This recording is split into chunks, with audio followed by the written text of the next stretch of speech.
Assalamu alaikum and welcome to our YouTube channel. My name is doctor Syed Haider और आज हम बात करेंगे ऐसी कंडीशन के बारे में जो कि बहुत ज़्यादा कॉमन है मिडिल एज ग्रुप के अंदर और जैसे जैसे मिडिल एज से बाहर निकलते जाते हैं, थोड़ा ओल्ड होते जाते हैं, तो उन लोगों के अंदर भी ये कंडीशन बहुत ज़्यादा कॉमन है। इस कंडीशन को हम कहते हैं लंबर डिस्क प्रोलैप्स। ठीक है, डिस्क प्रोलैप्स जितने भी होते हैं उनके अंदर बहुत ज़्यादा मोस्ट कॉमनली जो इफेक्ट करता है वो लंबर स्पाइन के ऊपर होता है और इसको हम लंबर डिस्क प्रोलैप्स करते हैं। इसके बारे में हम लोग बात करेंगे कि ये मतलब ये क्यों कंडीशन डेवलप होती है और इसके क्या क्या रीज़न होते हैं, क्या कॉजेज़ होते हैं और ये किस तरह से इफ़ेक्ट करती है उन लोगों को जिनको ये कंडीशन होती है और किस तरह से इसके कितने टाइप के ट्रीटमेंट अवेलेबल हैं और कौन सा ट्रीटमेंट किस कंडीशन में सूट करता है। और अगर आपको ये कंडीशन है या आपके किसी फ्रेंड्स एंड फैमिली के अंदर ये कंडीशन है तो आप भी उनको गाइड कर सकते हैं आफ्टर वॉचिंग दिस वीडियो। तो सबसे पहले अगर आपने अभी तक हमारा चैनल सब्सक्राइब नहीं किया तो please do subscribe our channel और share this video to your friends and family. Thank you so much. तो चलते हैं लंबर डिस्क प्रोलैप्स के अंदर के बारे में बात करते हैं। लेकिन सबसे पहले लंबर डिस्क प्रोलैप्स के बारे में बात करने से पहले आपको थोड़ी सी एनाटमी अंडरस्टैंड करनी होगी कि हमारा जो वर्टिब्रल कॉलम है, जिसको हम स्पाइनल कॉलम भी कहते हैं, स्पाइनल कॉलम भी कहते हैं, किस तरह से डेवलप होता है। तो ये देखें, एक ये मेरे पास यहाँ पर एक जो है मॉडल है। इस मॉडल्स के ज़रिए आपको थोड़ा सा पता चलेगा कि किस तरह से हमारी बॉडी के अंदर जो हमारा स्पाइन है या जिसको बैक कॉलम भी कहा जाता है या बैकबोन भी कहते हैं इसको, मतलब ये मतलब बैक जो होती है उसके उसके मतलब कह लें कि ये उसका पार्ट है स्केलेटन का, एक्सियल स्केलेटन का। तो इसको किस तरह से ये फॉर्म होता है, तो चलें सबसे पहले आप ये देख रहे हैं ये है सर्वाइकल वर्टिब्री। ठीक है, ये सर्वाइकल वर्टिब्री, ये तकरीबन 7 वर्टिब्री होते हैं सर्वाइकल वर्टिब्री। सही है, तो इसको आप देखें ये वर्टिब्री है सर्वाइकल और ये जो है फिर हमारा बैक को थोरेसिक कॉलम कहलाता है, थोरेसिक वर्टिब्री है और ये फिर लंबर हैं जो कि मोस्ट कॉमनली इफेक्टेड होते हैं। इसके बाद ये सेक्ट्रल है और फिर ये कॉक्सिस बोन अगर आपको नज़र आ रही है टेल तरह की, मतलब एक तरह से, तो ये आपका पूरा स्पाइनल कॉलम है। ठीक है, ये स्पाइनल कॉलम जो मिलके बनता है सबसे पहले सर्वाइकल, थोरेसिक, लंबर और सैक्रम। सैक्रम और कॉक्सिस जो होते हैं ये दोनों जॉइंट होते हैं एक तरह से और ये जो होते हैं इस तरह से इनकी एनाटमी होती है। अगर आप फ्रंट से देखेंगे इनको तो ये जो डिस्क होती है इंटरवर्टेब्रल डिस्क जिनको कहा जाता है, ये इसमें क्या होता है कि जो मेन इसका फंक्शन होता है इंटरवर्टेब्रल डिस्क, अगर आप देखें ये जैसे फॉर एग्जांपल ये वाली देखें आप यहाँ पर इस कलर में, ये जो है सर्वाइकल इंटरवर्टेब्रल डिस्क है। ठीक है, इसके बीच में जो फिर एक इंटरवर्टेब्रल डिस्क है, फिर आप देखें कि एक वर्टेब्रल ये आपको नज़र आ रहा है सर्वाइकल वर्टेब्रा। ठीक है, फिर थर्ड स्टार्ट हुआ, इसके बीच में एक इंटरवर्टेब्रल डिस्क है। ठीक है, और अगर आप साइड में देखें तो यहाँ पर नर्व रूट निकल रही होती हैं जो कि सप्लाई कर रही होती हैं हमारे उस एरिया को। फॉर एग्जांपल अगर सर्वाइकल एरिया है, ये नेक का एरिया है, यहाँ पर ये हमारे वर्टेब्रल हैं कॉलम, अगर आप देखें तो ये बीच में एक सर्वाइकल वर्टिब्री है, फिर दोनों के बीच में जो डिस्क है, ठीक है, दोनों के बीच में जो आपको डिस्क नज़र आ रही है इसको हम कहते हैं इंटरवर्टेब्रल डिस्क। इंटरवर्टेब्रल डिस्क का मतलब ये होता है कि दो वर्टेब्री के दरमियान जो डिस्क है या जो पोर्शन है वो इंटरवर्टेब्रल डिस्क कहलाता है। ठीक है, तो इसी तरह अगर आप देखेंगे थोरेसिक में भी सेम है कि बीच में वर्टेब्रल डिस्क हैं बिटवीन वर्टेब्री। इसी तरह लंबर में भी हैं, आप देखें वर्टेब्रल डिस्क हैं। ठीक है, और उसके साथ आप देख रहे हैं नर्व्स निकल रही हैं। ठीक है, जिनको हम कहते हैं स्पाइनल नर्व्स। सही, हर वर्टेब्रा जो होता है उसके साथ राइट और लेफ्ट के ऊपर स्पाइनल नर्व निकल रही होती हैं जिनको हम कहते हैं वर्टेब्रल नर्व या स्पाइनल नर्व कहते हैं। ठीक है, इसी तरह आप देखें सैक्रल में भी यही है। ठीक है, सैक्रल के साथ अगर आप देखें नीचे तो ये आपको एक हिप जॉइंट नज़र आ रहा होगा। हिप जॉइंट आपको देखें बिन के बनता है, नीचे फीमर है, फीमर का हेड है और ये हमारी हिप बोन होती है। ठीक है, हिप बोन जो होती है ये 3 चीज़ों से मिलते 3 बोन्स होती हैं मिलकर बनाती हैं। यहाँ पर अगर आप देखें तो ये इलियम है, यहाँ पर देखें ये ईशियम है और ये प्यूबिस है।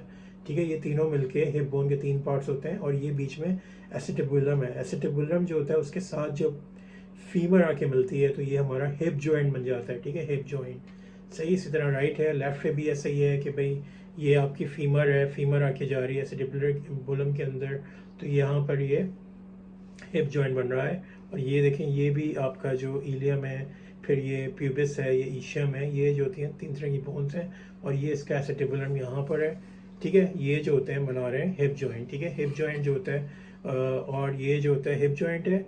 और हिप जॉइंट के साथ जो होता है ये आपका जब सैक्रम है यहाँ पे, ये जॉइंट भी इंपॉर्टेंट होता है बहुत ज़्यादा। सैक्रम है यहाँ पर, और जब सैक्रम और इलियम, ये इलियम है, ये सैक्रम है, जब सैक्रम इलियम के साथ मिलके बनता है तो ये सार्को इलिक जॉइंट कहलाता है। मतलब सार्को सैक्रो मतलब सैक्रम, और इलियम सैक्रो इलियम जॉइंट। इसी तरह ये राइट पर है और इसी तरह ये लेफ्ट पर है, दोनों साइड पर होता है, ठीक है। तो ये थोड़ी एनाटमी हो गई इसके बारे में। और ये आपकी स्कल है, ऊपर नजर आ रहा है, ये स्कल जो होता है यहाँ से आप देख रहे हैं सर्वाइकल वर्टिब्री यहाँ से स्टार्ट हो रहे हैं, इसके बीच में स्पाइनल कॉर्ड होती है, ठीक है। स्पाइनल कॉर्ड के अंदर सेरेब्रोस्पाइनल फ्लूइड होता है जो कि आपको मतलब इसका काम ये होता है, मतलब वर्टिब्री का बेसिकली काम ये होता है, या स्पाइनल डिस्क का काम ये होता है। ये आपका कह लें कि ये मतलब इस तरह से फ्रंट से है, और जिस तरह मैं अभी जिस कंडीशन में बैठा हूँ तो आप समझें ये इस तरह से है, ठीक है। अगर मैं टर्न करता हूँ यूँ करके, बिल्कुल पीछे होता हूँ, तो ये इसका बैक साइड पे ये है वर्टिब्रीज का, ठीक है। ये स्पाइनल नर्व्स हैं, ये इसका स्पाइनल प्रोसेस है, ये इनका जो होते हैं पेडिकल्स हैं वर्टिब्रीज के।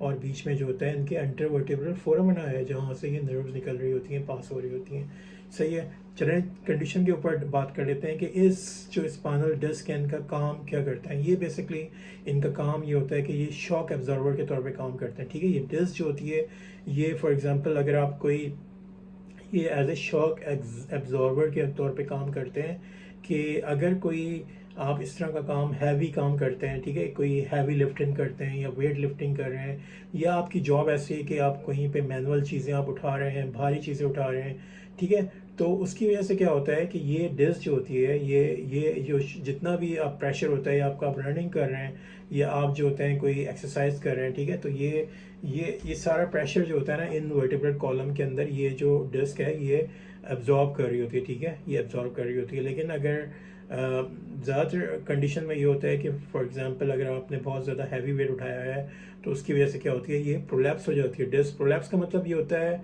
या इसको आप कह लें कि स्लिप डिस्क भी कहते हैं, या हर्निएटेड डिस्क भी कहते हैं, या डिस्क प्रोलैप्स भी कहते हैं, ठीक है। डिस्क प्रोलैप्स में ये होता है कि ये आप देख रहे होंगे, आपसे बात हुई थी कि ये इंटरवर्टिब्रल डिस्क है, और इसके बीच में जो मतलब ये जो डिस्क के बीच में जो शॉक अब्जॉर्बर के तौर पे काम कर रहे होते हैं, इन दोनों के बीच में जो होता है आपको नज़र आ रहा है कि ये जो होता है इसका मतलब ये पार्ट जो होता है दोनों के डिस्क के बीच में जो पार्ट होता है ये हर्निएटेड कर जाता है। हर्निया का मतलब ये होता है कि ये बाहर आ जाता है क्योंकि आपका प्रेशर इतना ज़्यादा पड़ता है यहाँ पे।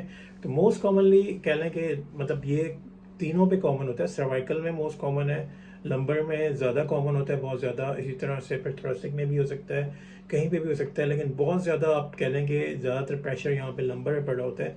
तो ये डिस्क जो होता है इसके प्रोलैप्स होने के चांसेस ज़्यादा होते हैं, और ये बहुत ज़्यादा कॉमनली प्रोलैप्स जो पार्ट करता है उसको lumbar L between L1 to L4 चार इस तरह से होते हैं, L5 4-5 वर्टिब्रे होते हैं, लेकिन इनके दरमियान जो भी ये डिस्क आपको नज़र आ रही है तो ये स्लिप हो जाती है, ये हर्निएटेड कर जाती है, बाहर आ जाती है, ठीक है। जब ये बाहर आती है डिस्क, यहाँ से देखें ये अभी नॉर्मल है, बिल्कुल ये नॉर्मल है, दोनों एक ही है। लेकिन जब ये आप कोई हैवी लिफ्टिंग कर रहे हैं, ये कोई एक्सीडेंट हो गया, मतलब कोई इन केस कोई एक्सीडेंट हो जाता है, या कोई और आपको कोई इंजरी हो जाती है, तो बैक इंजरी हो जाती है, तो उसमें क्या होता है ये डिस्क जो होती है ये बाहर आ जाती है। ये इसका जो बीच का पोर्शन है ना, ये जो बीच में आपको नज़र आ रहा है सेंट्रल पोर्शन, ये बाहर आ जाता है। जब ये बाहर निकल जाता है या स्लिप हो जाती है डिस्क, इसको स्लिप डिस्क भी कहते हैं कि डिस्क जो कह स्लिप हो गई या फिर, तो उसकी वजह से क्या होता है जब ये बाहर निकलता है तो इसकी वजह से जो नर्व्स निकल रही हैं यहाँ पे, इनके ऊपर प्रेशर पड़ता है। जब नर्व्स के ऊपर प्रेशर पड़ता है तो फिर आपको जो होता है ना पेन होना शुरू होता है, बैक के ऊपर आपका पेन होता है बहुत ज़्यादा। फिर पेशेंट कंप्लेन करता है बैक पेन की, और अगर बहुत ज़्यादा प्रेशर हो तो ये फिर कह लें कि इसमें फिर रेडिकुलोपैथी भी डेवलप हो जाती है, या बास कंडीशन में अगर ये फिर फीमोरल नर्व को इसको यहाँ पे आके इफेक्ट करता है तो फिर शियाटिका भी डेवलप हो जाता है। शियाटिका के अंदर पेन जो होता है बिल्कुल जा रहा होता है, आपको नर्व जो होती है शियाटिक नर्व फिर यहाँ से जाती है, पास होती है हिप बोन के पीछे से जाते हुए पूरा आपका जो बैक ऑफ द थाई है वहाँ पे बहुत ज़्यादा पेशेंट को पेन मिल रहा होता है, और पेशेंट जो होता है बहुत ज़्यादा शदीद पेन की कंप्लेन कर रहा होता है, ठीक है। तो ये इसकी एनाटमी है। और ये इसकी मतलब कॉजेज़ हैं इसके कि क्या है। इस वाली में आपको नज़र आ रहा होगा थोड़ा सा रेड सा, देखें ये आपको, तो ये हर्निएशन का मतलब ये होता है, ये वाली डिस्क आप देखें ये स्लाइटली हर्निएटेड है, ठीक है। बाकी तो सब नॉर्मल है, लेकिन यहाँ से आप देखेंगे अगर गौर से, तो ये इस तरह से प्रोलैप्स करके बाहर आती है डिस्क, और ये नर्व पीछे जा रही है, इसके ऊपर प्रेस करती है। जब इसके ऊपर प्रेस करती है, इसके ऊपर वेट होता है इसका पूरा हर्निएटेड डिस्क का, तो इसकी वजह से पेशेंट को बहुत ज़्यादा पेन हो रहा होता है। पेशेंट जो होता है पेन फील करता है, और कह लें कि वो पेन जो होता है बाज़ दफ़ा इतना सीरियस होता है कि उसको चलने में, इवन के रेस्ट में भी पेन हो रहा होता है, ठीक है। तो ये इसकी कंडीशन है जिसको हम लंबर डिस्क प्रोलैप्स कहते हैं। और इसके साथ साथ ये होता है कि जो भी इसका कह लें कि ये इसका सॉफ्ट इसका मटेरियल होता है, या सेंटर में डिस्क मटेरियल होता है, और जिसकी वजह से प्रेशर पड़ता है, तो उसको जो होता है प्रेशर की वजह से जो डिस्क का कैप्सूल होता है वो कह लें कि एक तरह से टीयर होता है उसके अंदर, और वो प्रोलैप्स कर जाता है बाहर, ठीक है। और जाहिर सी बात है अगर ये बहुत ज़्यादा बाहर आ जाता है, तो इस नर्व के साथ साथ जितने भी स्ट्रक्चर नियर बाय होते हैं उनके ऊपर भी ये इफेक्ट कर रहा होता है, ठीक है। तो ये जो होता है इस तरह से ये इफ़ेक्ट करता है उनके ऊपर। और इसके साथ साथ ये कि इसके अंदर कौन सी इन्वेस्टिगेशन होती हैं, कौन कौन सी इन्वेस्टिगेशन या मेडिकेशंस आपको चाहिए होती हैं, और सिम्टम्स के बात कर लेते हैं। जैसा कि बताया है कि भाई हैवी लिफ्टिंग की वजह से हो जाता है, या फिर इसके साथ साथ मतलब रेस्ट में पेन हो रहा होता है, और पेन बहुत ज़्यादा सडन ऑनसेट होता है, और लो बैक पेन होता है बहुत ज़्यादा, और जिस तरह आपको बताया कि शियाटिका भी कहते हैं इसको।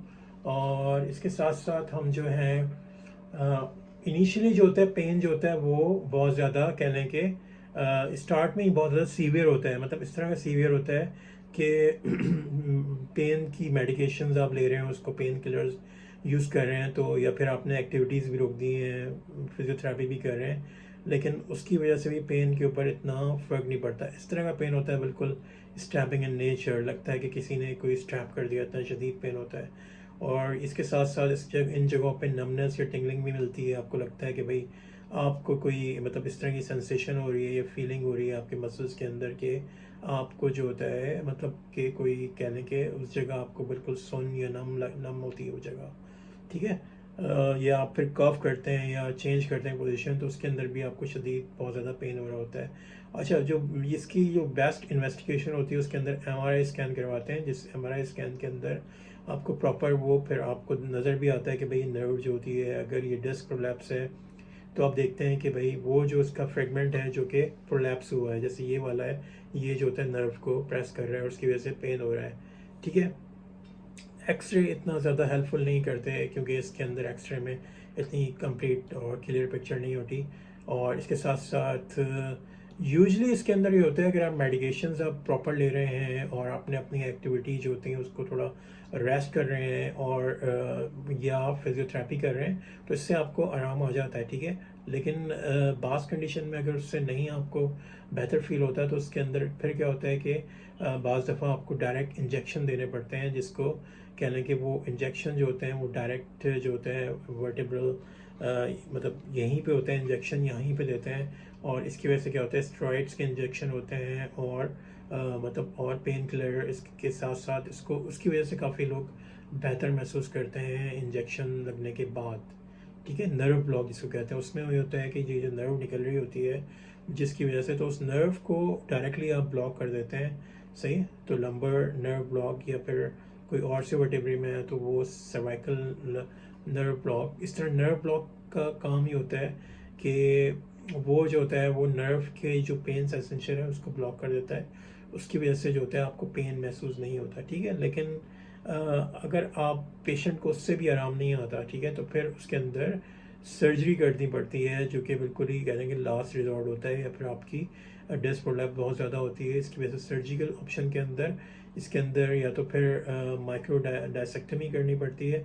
ये जो पार्ट आप देख रहे हैं कि आपको न लग रहा है यहाँ पे कि ये जो पार्ट जो है जो प्रेस कर रहा है नर्व को, यहाँ से फिर इसको सर्जरी के थ्रू जो होता है इसको ओपन करके इसको डायसेक्ट कर दिया जाता है, इस पार्ट को निकाल दिया जाता है। जब इस पार्ट को निकाल देते हैं तो इसका प्रेशर जो होता है नर्व पे से हट जाता है, और नर्व पे प्रेशर हटने की वजह से पेशेंट जो होता है बहुत ज़्यादा बेहतर फील करता है, ठीक है। और इसके साथ साथ ये कि मतलब सर्जरी कह लेंगे इसका काफ़ी मतलब इसका रिज़ल्ट बहुत ज़्यादा अच्छा होता है, लेकिन इनिशियली जो होते हैं लोगों को जो मतलब पहले जो होते हैं इसको कंजर्वेटिव ट्रीटमेंट जो भी इसके ट्रीटमेंट होते हैं मेडिसिन वगैरह और इस तरह से स्टेरॉइड इंजेक्शन ये ट्रीट किए जाते हैं।